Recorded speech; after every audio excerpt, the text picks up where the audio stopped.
Osei with the Overture Group of Keller Williams Realty, your millennial real estate advisor. Today I have the privilege of sitting down with Millennial Millionaire Earl Wise to discuss how he got his start investing in real estate, how he's preparing for the economic downturn, and what he thinks you should do to prepare yourself. Earl, thank you so much for being here. Man, brother, appreciate you for having me. Always, man. All right, I'm excited, man. So let's dig right into it. Let's do it. Tell us how you got your start investing in real estate, man. Man, I always been infatuated with real estate, man. Just having conversations with, different people from all variety of places, man. Like seeing beautiful homes and just taking a ride and looking at doctors' houses and stuff like that. Like I just had this connection with real estate. And I knew it as a little kid. Like that's something that I always wanted to get into. Unfortunately, man, I bought my first house when I was about 24 years old. Okay. And that picture perfect scenario was not the case. I was dealing with a real estate agent that really didn't have my best interests at heart. Man, I wish I knew you then, man. Instead of this red line Hugo Boss suit, man, I could have been in Milan. So, Okay. But I'm gonna do it the best I can with what I was dealt, right? So essentially what happened was, man, I bought this $120,000 limit. Okay.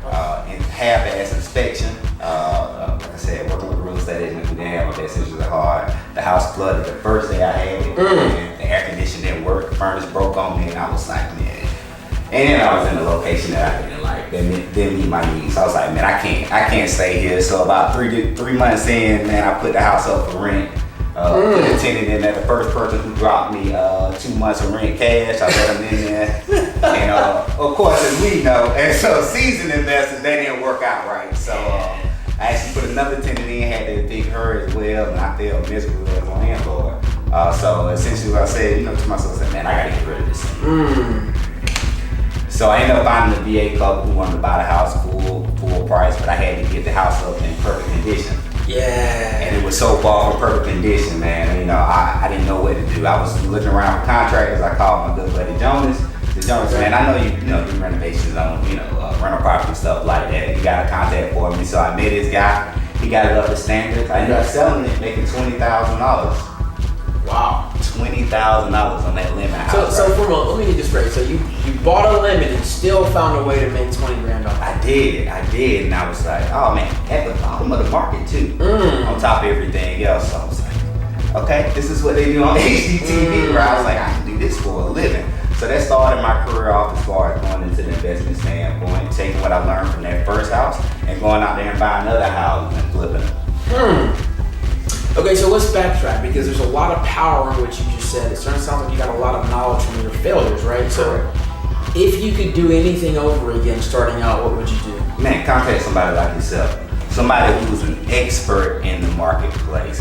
I know you got family and friends out there that say that they're professionals in this marketplace, but they may not put you in the best position to win, right? Yeah. So you want to make sure you go out there and talk to real estate experts like Osei and say, hey, Osei, you know this city better than anybody. This is what I'm looking for. This is the qualifications that I have. I want you to put me in a place where I can win. And a place where you can win is where you're going to be happy as that. A place where you can win is where your kids can go to school and get the best education and whatever other criteria that you may have. Yep. Okay, wow. So now I got a question for you. I kind of want to segue a little bit. You talk a lot about criteria and knowing what you want. As a seasoned investor who's kind of taken some lumps and still found a way to make it work, what are you doing or how are you evaluating whether something is a good investment for you now? Yeah, so I'm a big believer in watching different marketplaces, right? Okay. So when the economy crashed, of course, I wasn't, I was just getting into the market. But I remember cities like Los Angeles, Miami, Las Vegas, Phoenix, and those types, in New York City as well. And what was going on in those specific luxury markets, it wasn't happening to my local market at the time. And I was like, I hear about, these cities are tumbling, but the city of Atlanta is still okay. So what's going on? And then 12 to 18 months later, it hits Atlanta. Yep. As a seasoned investor now, it's a light bulb that went off in my head to say, oh man, these are what they call leading markets, yes, sir. Right? So I know that in the experiences that I had in the downturn.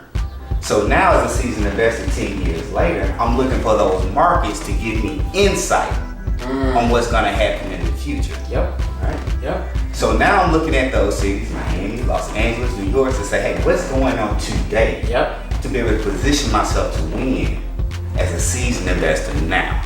So what those markets are doing now is essentially, they're on the market, those houses, those condos are on the market longer than they've been. Yes, sir. 90 days, 100, 120 days with no offers. Yep. And what that's a telltale sign for me is 12 to 18 months. And from now, that's what Atlanta is going to Yes, look like. sir. So if I'm having conversations with you, Osei, and my audience out here, and having those conversations with Osei, say, hey, Osei, and knowing what Earl just said to me, what should I do? What should I do? Yep. Take advantage of knowing that in the next 12 to 18 months, that the economy is going to become super stable. And you may not be able to sell your house. Yep. So all that equity that you have in your house today may not be available for you tomorrow. Yep.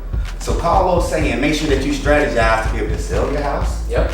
pull your cash out, and going out there and making different investments knowing that the economy is about to slow down drastically.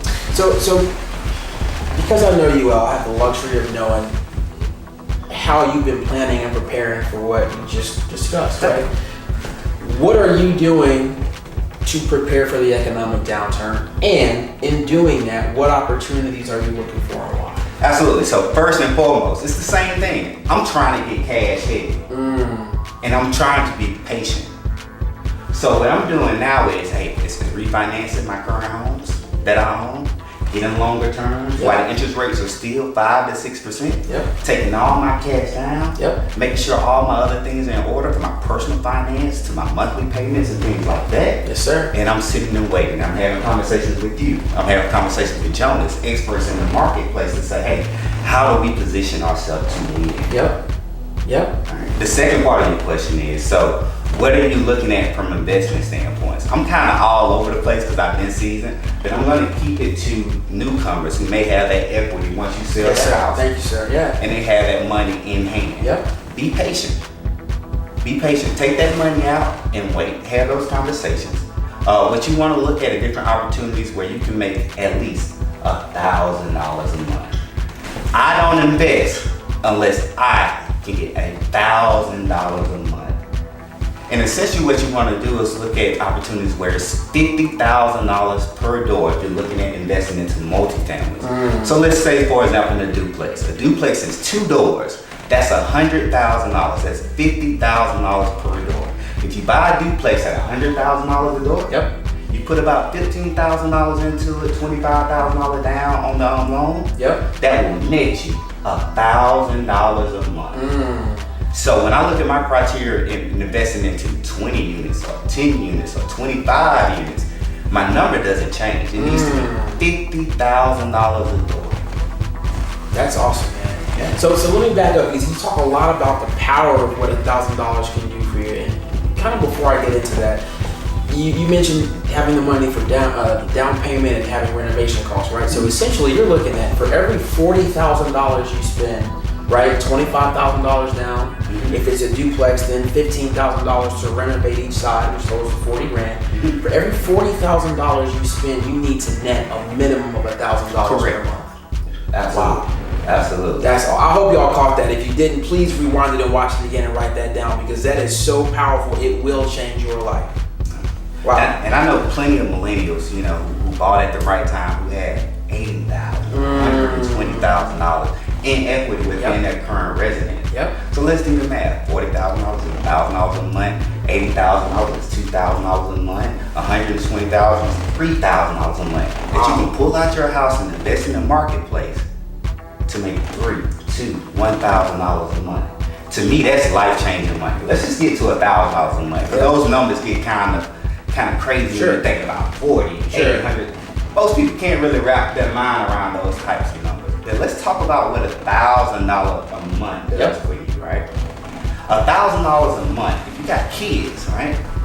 All right, well, hey, me and my wife, well, we can go out and we can invest into this. You know, well, I'm talking to my real estate agent. We really want to buy a house. This is gonna be our second home. Our first house we paid $150,000 for it. Now it's worth $275,000. We got all this equity, we sold it. Now we got $100,000 cash. We're gonna go out and we're gonna buy us another house. Unfortunately, even with our down payment, we only can afford a $350,000 house. That's about $1,800 a month, right? But in this marketplace, everything is so high. Like I can't really get into the neighborhood that I truly want to be in. Yep. I got to get into a neighborhood that I'm selling to be in, right? Yep. But let me tell you how to take that $100,000 a month, that $100,000 in equity, right, and bring yourself $2,000 a month in return. What you can do, you can sell that house, talk to Osei, and say, hey, Osei, I got $100,000. I'm looking to go buy me a duplex or a quadruplex, which is 4 doors, and I want to take this $100,000 and invest in that. Okay, Osei goes out and he finds you that quadruplex. You put the $80,000 down into it. You're making $2,000 a month. Now you can increase your budget from a $350,000 house to a $600,000 house. To get in that school district that you want. That you're not spending extra money, and it's all coming from those investments that you make. Yep. So let me ask you this: what are your thoughts on, let's say, haven't purchased yet, the economy's shifting, I'm taking your advice, I'm looking at my expenses, I'm minimizing debt, I'm making as much money as I can and saving it. What are your thoughts on house hacking multifamily property as a first-time purchaser? Hey, I think it's a good opportunity. So that's another strategy. For example, so when you're looking at house hacking, right? Let's say you buy a duplex and you live in one side. You want to make sure that the other side, that when that tenant is in there, that it covers your mortgage. So now at this point, you're living rent-free. I mean, or mortgage-free at this time. You know, so any money that you make is 100% yours. Now you can pay down additional debt. Now you can save up for the quad or the 8 unit that you want to invest into. Yep. Oh, that's awesome, man. That's awesome. You're giving away nuggets, boss. In lieu of the economy shifting and the real estate market turning, what kind of opportunities are you specifically looking to invest in? Yeah. So I look back in the day, you know, when I was investing into an economy crash, and in my mindset, I was so, you know, just in my bubble in the city of Atlanta. Now I'm looking back and I'm looking at those opportunities that were in those luxury markets that I talked about beforehand, and saying, hey, you know, well, I bought this $75,000 condo in downtown Atlanta, and now it's worth $250,000. So I go back and I look at those condos in those luxury markets. Let's take Miami, for example. Absolutely. That same $75,000 condo in Miami is now $500,000. Yes, sir. So looking at those luxury markets, what's going on, the stabilization, the pullback that's going on in those type of markets, I'm looking for opportunities in those markets. Bro, I gotta say, man, I love your mindset and your approach in terms of your next play in real estate investment, man, and just thinking outside the box. And I really hope that the audience is soaking up what you're saying, because there are so many opportunities out there if you're willing to position yourself and rub elbows and network, listen to new ideas, and get outside of your comfort zone, right? To bring that full circle and now tie it back to multifamily property. With what's coming up, you know, with the markets that you're looking in, talk to me about the opportunities you're looking for in multifamily property and why. Yeah, so currently there's really no deals out there in the multifamily market. And, you know, I stalk the FMLS every day. It's the first thing that I do when I get up. I call you, I say, Osei, what's going on out there? Jonas, have you seen anything? Where are they? You know, and it's like chasing cats. Like it's just no opportunities out there. And what it made me do is take a step back and try to figure out why there's no opportunities, right? But then again, it makes sense. And let me tell you why it makes sense there's no opportunities out there. Because tenants are very smart. They know what market rent is. They know if they're paying up under it. They know if they're paying too much for it. And currently those landlords that own those properties have those properties rented for under market value, right? And in their mindset, the perception of what the media is telling them is that, hey, this economy is doing great. My duplex is gonna be worth $1 million. No, sir, it will not be worth $1 million. You know, so you know, and you know the mindset of what a landlord is going through, and that tenant is say, hey, well, I'm only paying $400 a month for rent. The market rent for this type unit is $950 a month.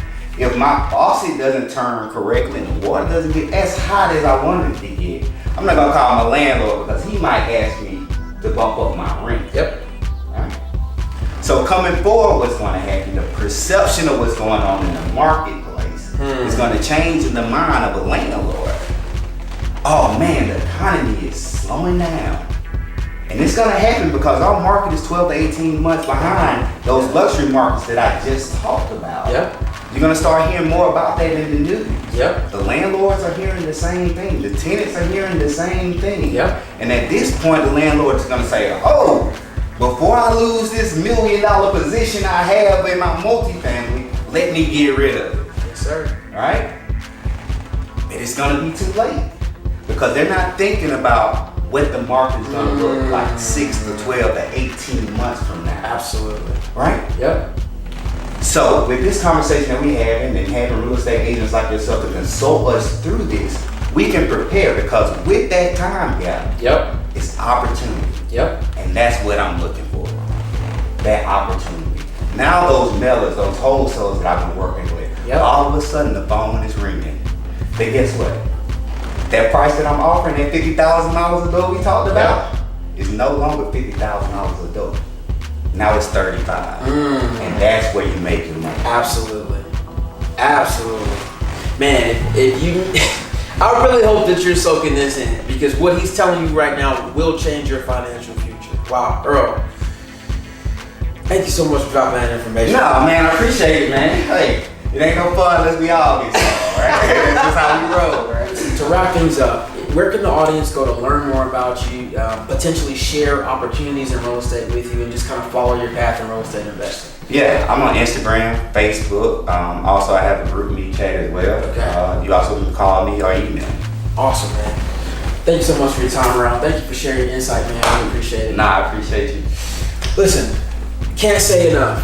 Jim Rohn tells us that we are an average of the 5 people we spend the most time around. So if you have millennial friends and family that can benefit from this information, please tag them, repost this, reshare this. Make sure that our network has the information we need to be positioned to take advantage of what's coming. Thank you so much for tuning in.